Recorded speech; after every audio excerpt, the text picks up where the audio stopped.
Welcome to Life on Planet Earth with John Aidan Byrne.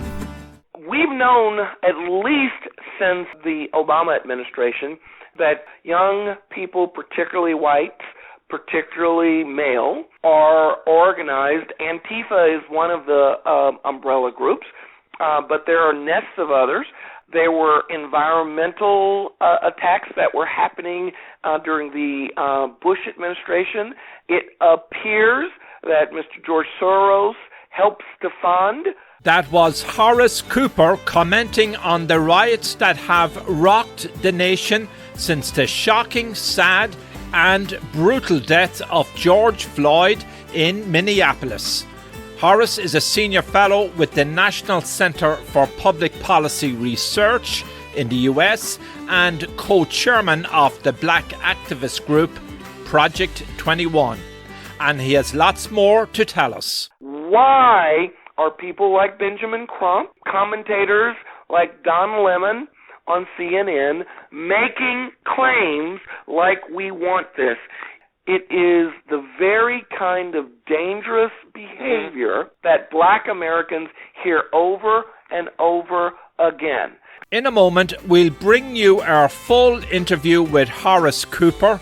You just heard sharing the widely held view, especially on social media, that billionaire money man and Democratic supporter George Soros is helping finance the protests and backing Antifa, the group singled out by President Trump for perpetrating extraordinary scenes of violence on American streets since the protests erupted, even as most of the protesters acted in a peaceful manner and honoured the legacy of George Floyd. The latest particular claims on Soros, a supporter of liberal causes worldwide, have been challenged by many, so we'll hear from Horace Cooper on this. And he has a new book out soon, How Trump is Making Black America Great Again, the untold story of black advancement in the era of Trump. It's available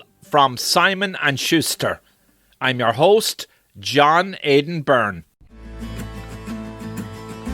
A voyage of discovery in an uncommon age of unparalleled scientific, economic, political, and social upheaval, Life on Planet Earth searches for the unvarnished truth, answers, solutions, and above all, hope for our existential crisis. Well, it's grand to have you back. Horace Cooper is our guest. He taught constitutional law at George Mason University in Virginia. He is a black conservative activist and author of a new book on President Trump. And he shares with us his reaction to the riots and looting that have accompanied the national protests and public gatherings for George Floyd in the wake of Floyd's brutal death. I'm your host, John Aidan Byrne. Well, it's reminiscent of the founding of my organization, Project 21. It was 1992. We were experiencing what started off slowly and then progressed to over $1 billion worth of damage in the state of California over the Rodney King verdict, in which officers that had been charged in his beating were ultimately acquitted of the felony charges that had been placed against them. We watched as crowds developed, and these kinds of comments that we're seeing in a much more intense and even more dangerous fashion were being made at the time. Commentators were suggesting that it was a legitimate response to the angst and unhappiness with the outcome of a verdict to engage in the kind of criminal mayhem. We are now seeing, I would argue, that on steroids, the idea that the wanton destruction of the American system is warranted based on this incident with Mr. Floyd. It was wrong then, it is wrong now. So what exactly is Project 21? What is the agenda of this black conservative activist group? Well, one of the reasons that we formed, one of the primary reasons we formed, and it was done so in the wake of the 1992 riots, was to change the idea that when radicals stood up and said, we are speaking on behalf of blacks, that it was understood they are speaking on behalf of radical blacks, and that there are a large number of black Americans who don't identify politically, who don't identify philosophically with the radicals, who weren't being properly represented. And we wanted to make sure that we got that alternative perspective. We have lawyers, we have doctors, we have scientists, we have any number, sheriffs, we have any number of activists who are participants within Project 21 precisely because America, just like black America, is made up of people with a broad variety of views and perspectives. It was very, very frustrating to get the impression that Jesse Jackson's ideas and public policy prescriptions were universally those that were embraced by black America, and that if anyone was interested in the concerns of black America, they need only talk to him. We are a organization that believes in the importance of faith. We believe in the importance of family. We believe in the importance of community networks. We believe in personal initiative and responsibility. We believe in free markets. We believe that the government that governs least governs best.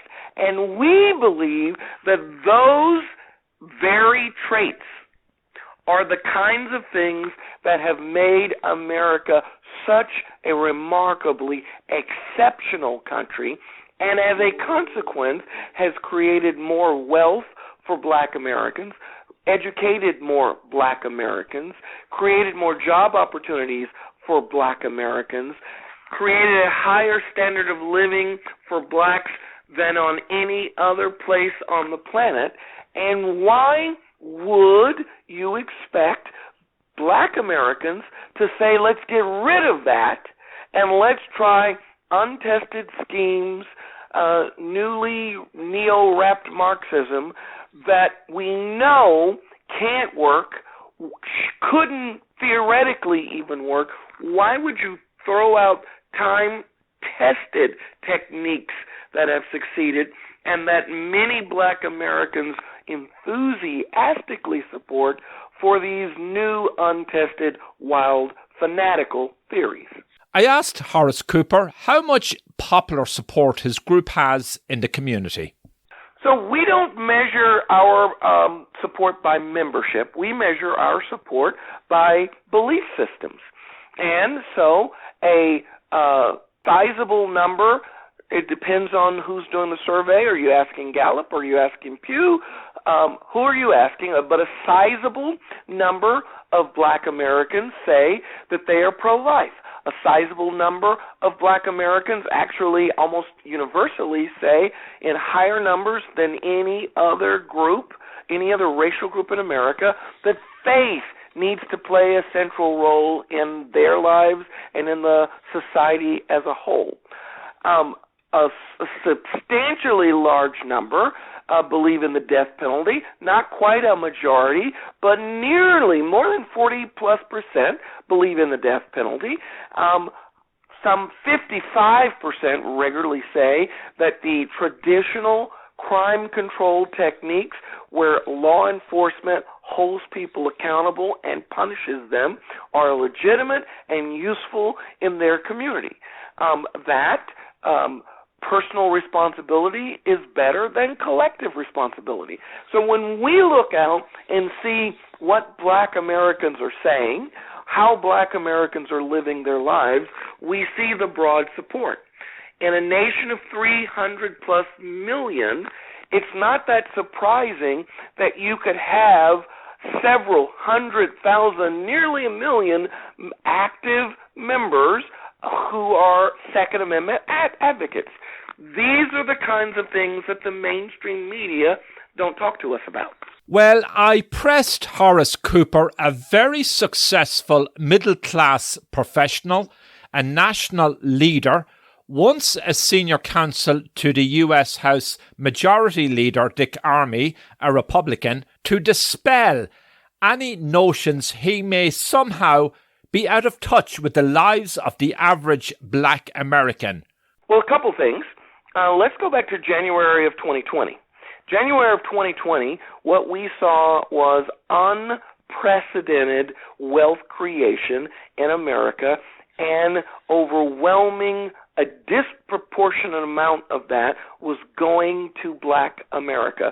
We had, from 2017 to 2020, some of the most dynamic increases in wealth in America, and it was one of the few instances where the least among us actually did better than the best among us. In my personal life, my father was a Vietnam-era veteran and a city employee. My mother was a school teacher. Neither of them were college graduates when I was born. They waited to go to school after my brother and I were born. And in fact, my mother continued all the way till I was in junior high before she started her PhD program and completed by the time I had finished high school. I got to learn personally and up close the value of education. I got to learn up close and personally the importance of taking responsibility, of people living out their lives in a way that understood that there were time-tested techniques that work, and there were time-tested techniques of failure. My grandmother regularly helped us to understand with statements like, here she lived during the time of the segregation South. I've never taken food stamps, and I never will. My grandmother, I got to watch her save and pay for her entire brand new house to be built without getting a loan.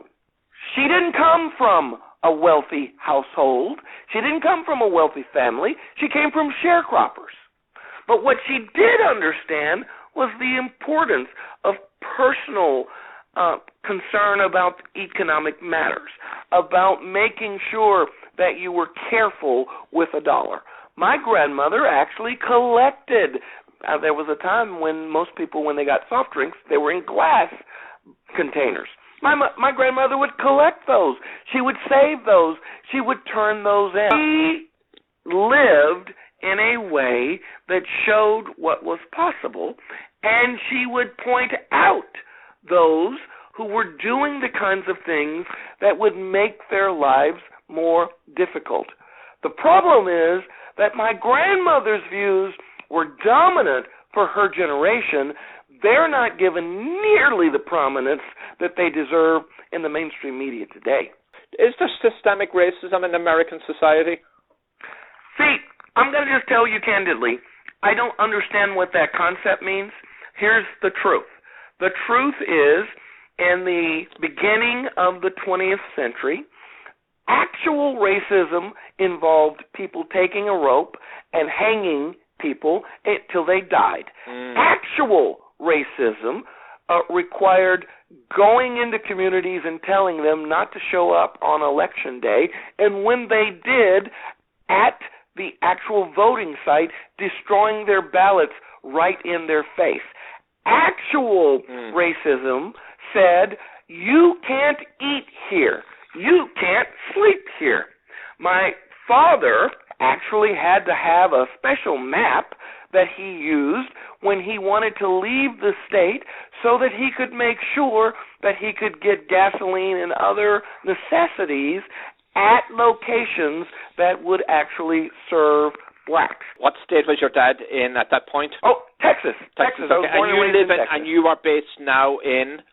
I live in Virginia, but I've spent much of my life in Texas. Yeah. So what I'm suggesting is there was actual racism. When my grandfather, not my father, when my grandfather wanted to start up a business, he wasn't allowed to own property. Now, there was no statute that said you can't have property. They simply said, no, you can't. But do you know how hardworking he was? You know how diligent he was? He found a white guy who went in, and in his name, the business was created. And my grandfather was so instrumental in the operation of the business, they never said, it's now great, we're going to take it from you. They absolutely understood that but for him, this business wouldn't be possible, and except with paperwork filed with the state in every other way, it was his business. Now, that's actual racism. This so-called systemic racism tries to pretend that being shot, being denied your right to vote, having your ballot destroyed in front of you, being denied access to public services is in some way the functional equivalent of your next-door neighbor or your school teacher not waking up every day saying, I haven't told a black person I love them today.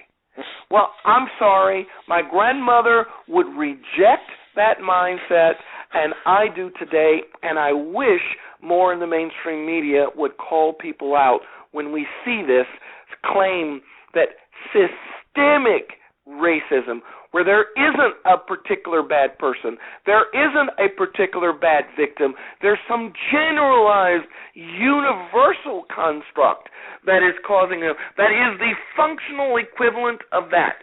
I absolutely promise you the people that are making that claim today couldn't make it a week in 1930 United States of America. Let's talk about the rioting that has been taking place. Have the protesters, those on the streets, a grievance? Do they have a case to be made? So, Mr. Floyd was unfairly murdered. His rights were denied. He was a victim of an atrocity.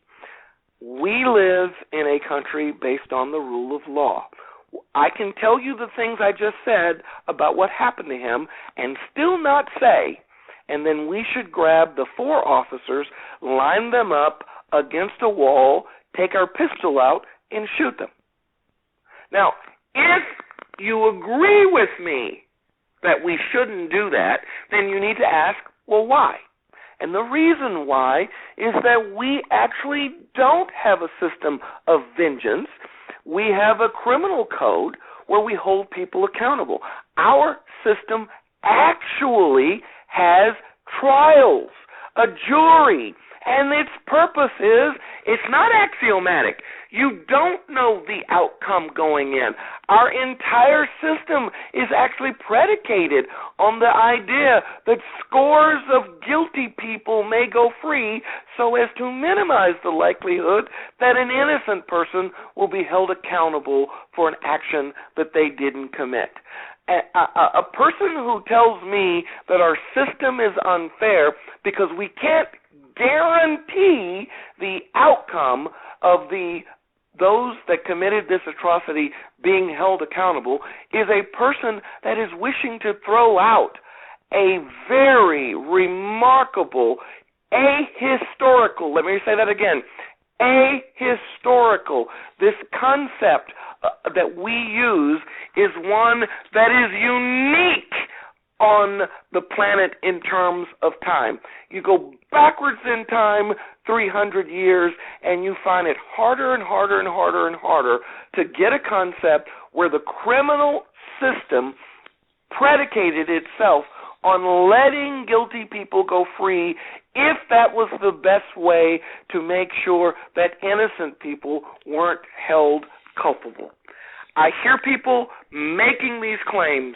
You should not, you absolutely should not demand that the prosecution make charges that the prosecution doesn't believe that can be supported. We witnessed in Black America where people were accused, and before we could even get to a grand jury, let alone a trial, mob justice came out, and they were hung or they were shot. We deplore that behavior, and yet when I listen, it seems to me it looks a lot the same.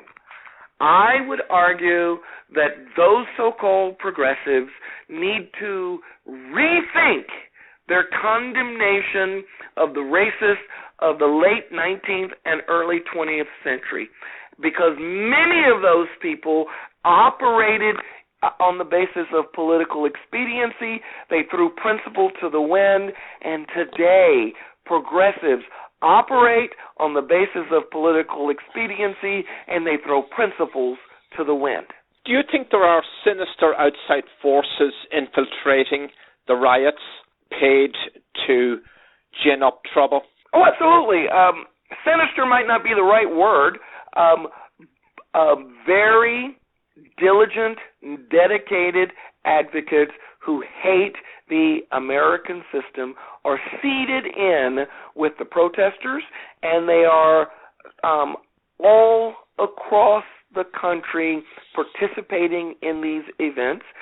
They have put out manifestos in which, if you read them carefully, you understand that they reject the idea of the rule of law. They reject the idea of individual accountability and responsibility. They reject the idea of private property. I don't know how many memes your audience may have seen of people saying, hey, why are you so concerned about the rioting and the looting? They have insurance. Well, one, actually, that's not the test for whether behavior is appropriate or not, whether or not you can get your property replaced. But two, we've been under a pandemic home restriction that has decimated the economic households of untold numbers of families. How many of them have had to stop making their insurance payments so that they could make sure that they didn't have, that they had food and a place to live? When their property is now destroyed, not only do they not have insurance, you've now said to them, you're going to pay the price. You are personally going to pay the price, even in your economic depravity, for somehow benefiting. And by the way, this was true whether people were black or white. Disproportionately, black and minority households have been impacted by the rioting and the looting. Who are these outside groups, and who's financing them, and what evidence have we? We've known, at least since the Obama administration, that young people, particularly white, particularly male, but young people are organized. Antifa is one of the umbrella groups, but there are nests of others. There were environmental attacks that were happening during the Bush administration, right at the turn of the 21st century, in which the FBI identified these similar types of networks. It appears that Mr. George Soros helps to fund. One of the things that I am hopeful of is that the Department of Justice will actually begin looking carefully and closely, following the resources, because if you cross over state lines for the purpose of engaging in actions of mayhem, rioting, or those that deprive others of their civil rights, you will violate federal law, and it will be helpful for the Department of Justice to reveal. But there are lots of reports you can see on an individual basis. You can see video that people have been taking where you see these individuals bringing bricks, where you see these individuals bringing Molotov cocktails, all manner of this activity that is not spontaneous, is not coming from the black community, and is a result of an ongoing hostility to the existing nature of America as we know it. Why would George Soros, a very wealthy man, finance such behavior? Well, why would some of the professors at some of our most elite institutions support and advocate many of these policies? The irony is that many people like Mr. Soros, who have benefited from living on a planet where prosperity was possible, where the rule of law protected property rights, and it made it possible to obtain substantial amount of resources, is advocating the very policies that will make that nearly impossible for those that come later.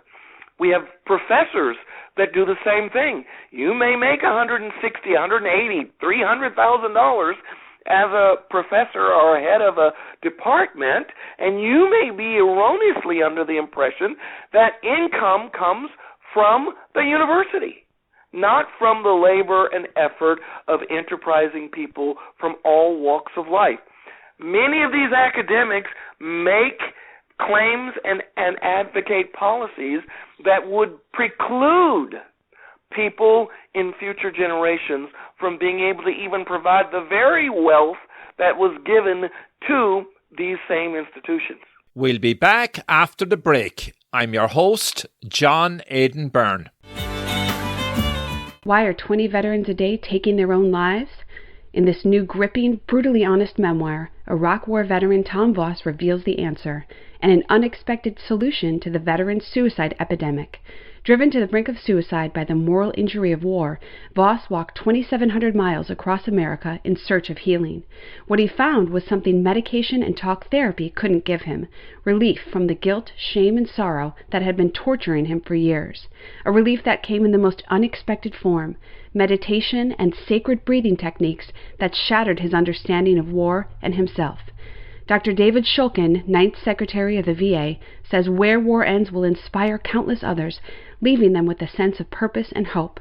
Brian Kinsella of Stop Soldier Suicide calls Where War Ends a captivating personal journey written with a compelling urgency. For veterans, their families, and anyone suffering from trauma, Where War Ends offers an antidote to the moral injury epidemic. Get your copy today on Amazon, Barnes & Noble, Target, IndieBound, or ask for it at your favorite library or independent bookstore. Now, before we pick up on my interview with Horace Cooper, we are saddened by the brutal way that George Floyd died, and justice must be done. Now, many Americans, the vast majority out there in all communities, black, white, Latino, and so on, are also repulsed and horrified by the scenes of looting in the past week or so. The public protests and rallies and memories in honour of George Floyd are completely understandable, and yet there is work to be done. Surely part of the answer is economic empowerment for all Americans, and Americans who feel sidelined and have no stake in the great American dream. There are probably many of the people out there protesting and hurling stones and smashing windows, throwing Molotov cocktails, who simply have nothing to lose. No property, no home, no apartment, small or large, no business, no IT startup, no small farm, no community garden that they tend, and no jobs in many cases, which is understandable during the shutdown, but many have no jobs in normal times. They need successful and inspiring role models, and they need heroes in their community. How we change that may not be as difficult as some leaders are trying to convince us, but it starts with families, good hearts, and more enlightened political leadership. And one more not such a wee thing, let's have more high-tech industries and businesses, free enterprise with more generous tax breaks in underserved communities, and let these communities shape their own destinies and tomorrows from within. The scenes of rioting in the past days in New York City have been horrendous. We're recording this episode near New York City. I asked Horace Cooper how much support is out there for the looting and mayhem, Molotov cocktails that we've witnessed on the streets in the wake of the George Floyd protests nationwide. Well, that's a big question. A couple things. One is it really does matter. Are we going to appease or are we going to confront directly? The truth is this is not an overwhelmingly popular set of activities that are going on. Burning down buildings or police stations, robbing ATMs, high-end shops and the like may seem like it's something that is just happening so much everywhere that everybody must support it, but the evidence indicates that actually a very small group of people are engaging in this behavior. If that very small group of people are held accountable, it is going to come to a stop. If it doesn't, then we're in for a really, really difficult time. When I heard the governor of Minnesota say candidly that he had refused to bring in the National Guard because the National Guard represented the very type of force that he said people were concerned and complaining about in the case of Mr. Floyd's death. And in the name of that concern, untold millions, if not $500 million worth of damage was done in Minneapolis, and a disproportionate amount of that was done in the black community. So, in 2008 and 2009, America went through what was recorded as the worst recession since the Great Depression. It's referred to as the Great Recession. It officially ended by the second year of the Obama administration. For black America, it was 6 years before they caught back up to where they were before the Great Recession started. What has happened now in Minneapolis, if in the name of I didn't want to have hurt feelings, is going to lead to black Americans in those particular impacted communities probably taking 5 or 10 years to just get back to where they were. If you say it's unjust and you say it's unfair, that there's a divergence between black America wealth and white America wealth, why on earth could any progressive governor countenance letting that wealth get destroyed so as to widen the difference rather than allow it to continue narrowing? Last thing I'll say is this. During the 3 years of the Trump administration, we saw some of the fastest and greatest growth in our economy, and in particular, disproportionately with black America. In January of 2020, black men were preparing by survey to give the single largest amount of support to a Republican president in 40 years. What happens will depend on how long this rioting and looting is allowed to occur. Project 21 lays out its agenda for improving the lives and the economies for black America, blueprint for a better deal for black America. Could you kind of give us a summary of what is in that document? So I recommend your audience take a look. It's called The Blueprint for a Better Deal for Black America.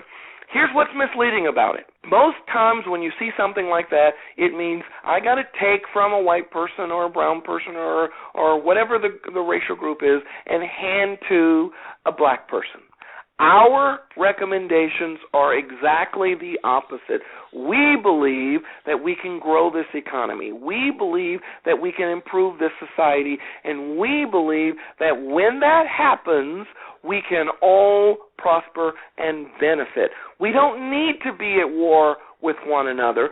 These are race-neutral, pro the historical things that have made America successful. We rely on the free market. We rely on limited government. We rely on encouraging stronger and greater family bonds and development. These techniques, I recommend that your audience take a look, and you'll see if you apply it to Asian households, to white households, Native American households, it doesn't matter. You'll see these techniques will actually improve lives.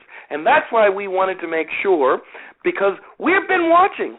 We didn't actually have to go to white America and find it. You could look in black America and see these things are happening. It's just that the mainstream media never talks about it.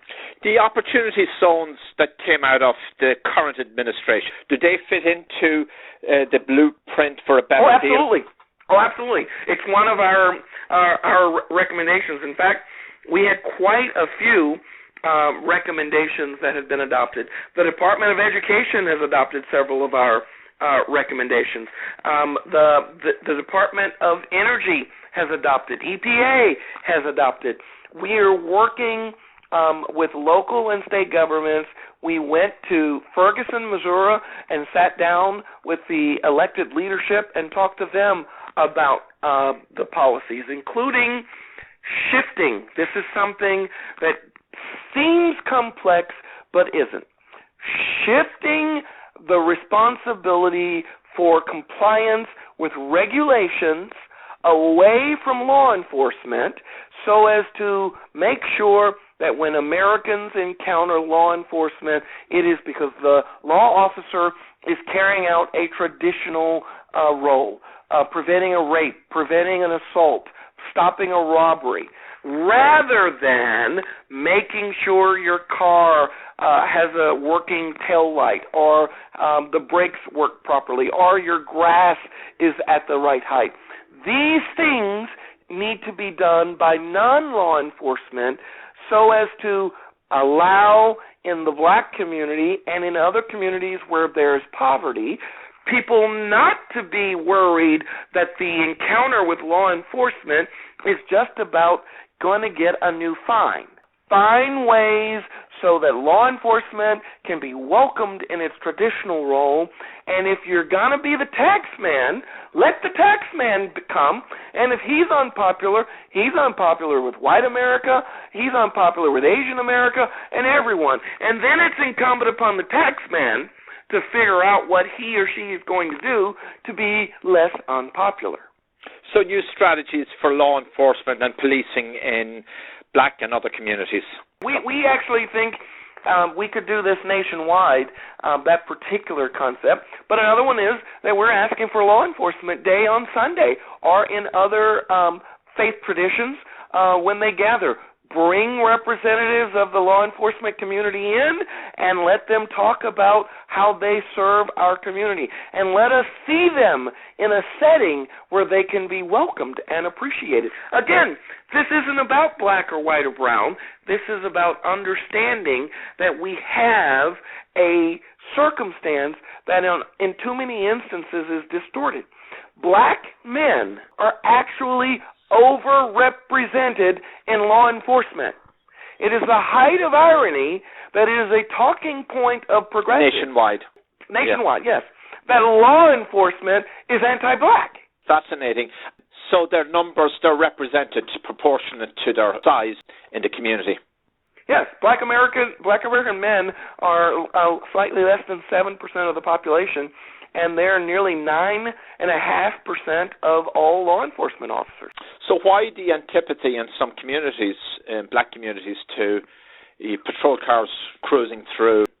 We have many professional. Let's take Mr. Benjamin Crump. Mr. Benjamin Crump is supposed to be an officer of the court, is purportedly an officer of the court. He comes out and he says, I talked to the family, and that's an important proviso. I talked to the family, and they want the officers charged with the death penalty. He knows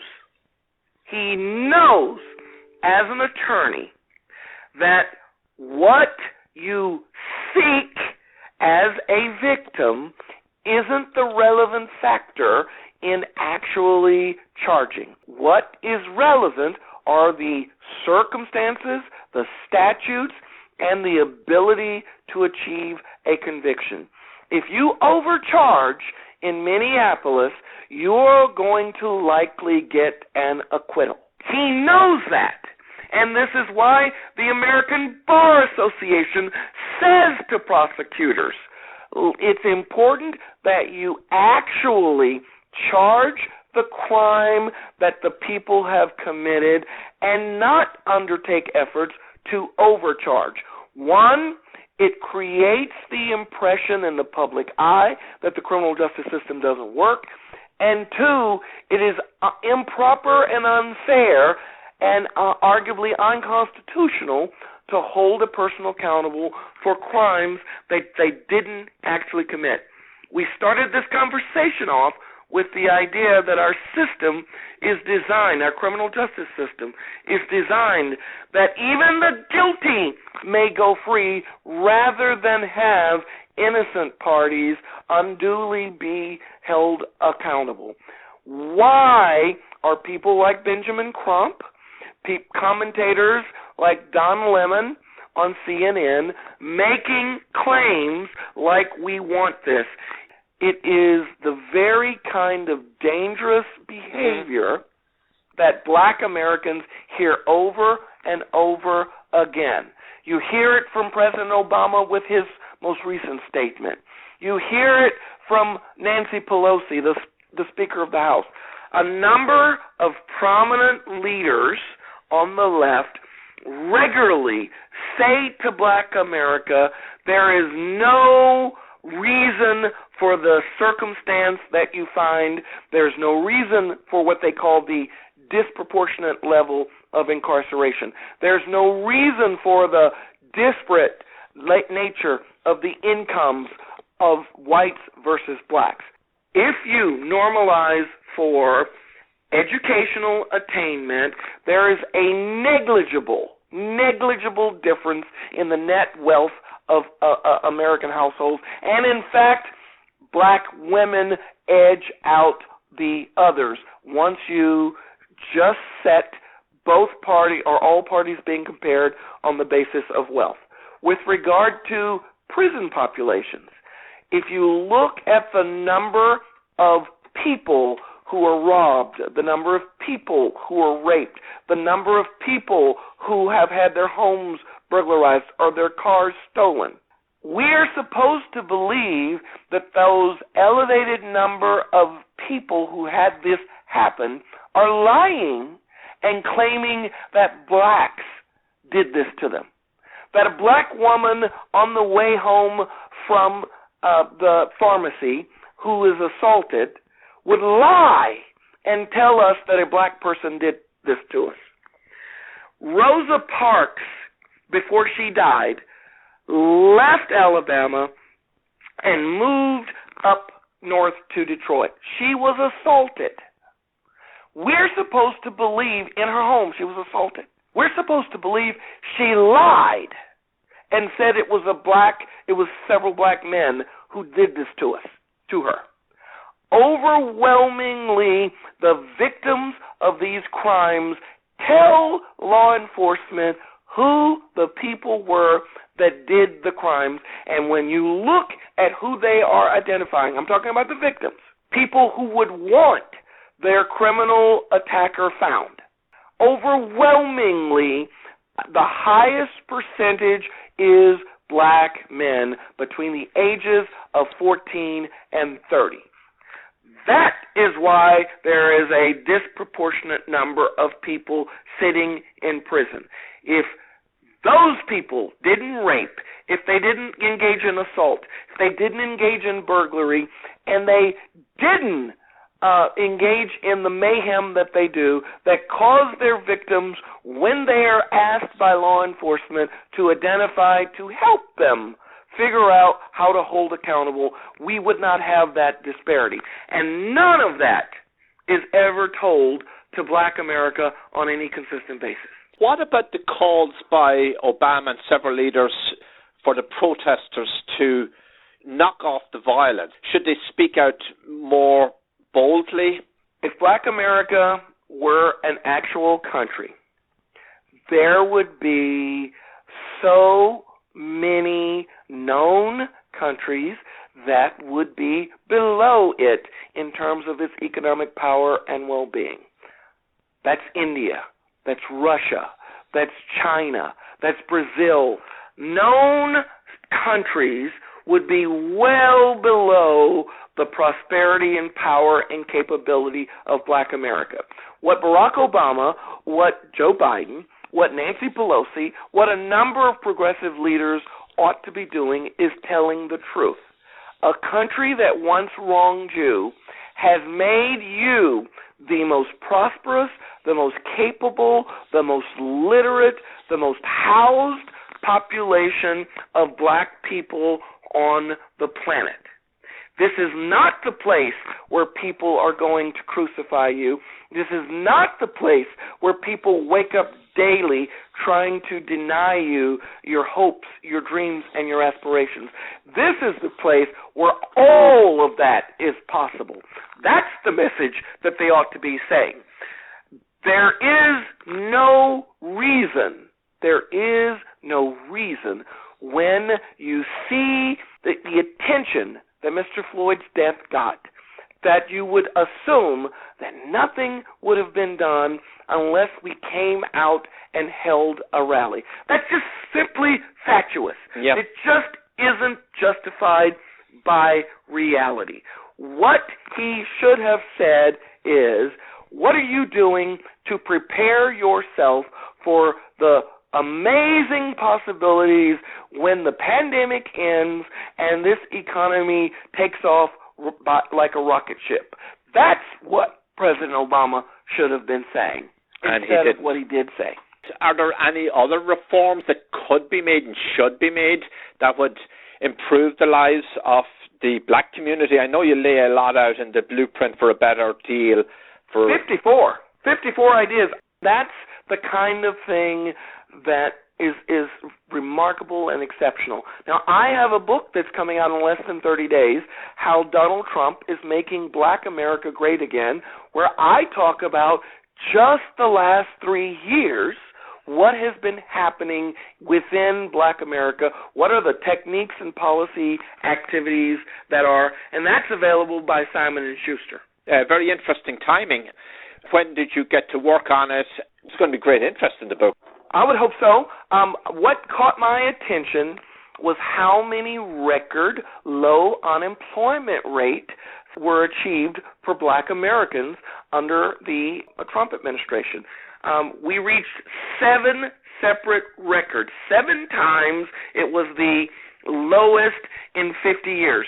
So there's a unemployment rate that was captured by the White House and the Department of Commerce in the early part of the 20th century, but the unemployment record that we now recognize and use only started about 50 years ago with the Department of Labor.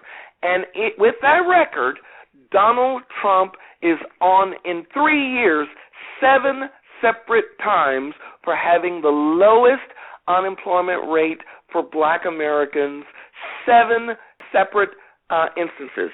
Meanwhile, Barack Obama set records for the highest unemployment for Black Americans. He set 5 separate records that will be very, very difficult to overcome. The contrast is remarkable, and yet it actually goes unremarked. What period of time does the book cover? Do you get into the shutdown, or is that too late to squeeze in a few pages on it? So I submitted my final draft actually Christmas. So it covers the Trump economic revival. We look forward to reading that, Horace, and I hope we catch up again. And let's hope justice is done in the George Floyd case and these riots stop and peace prevails. I'm confident that justice will be done. You've been listening to Life on Planet Earth with John Aidan Byrne. To reach the host or learn about advertising or sponsorship opportunities, call 973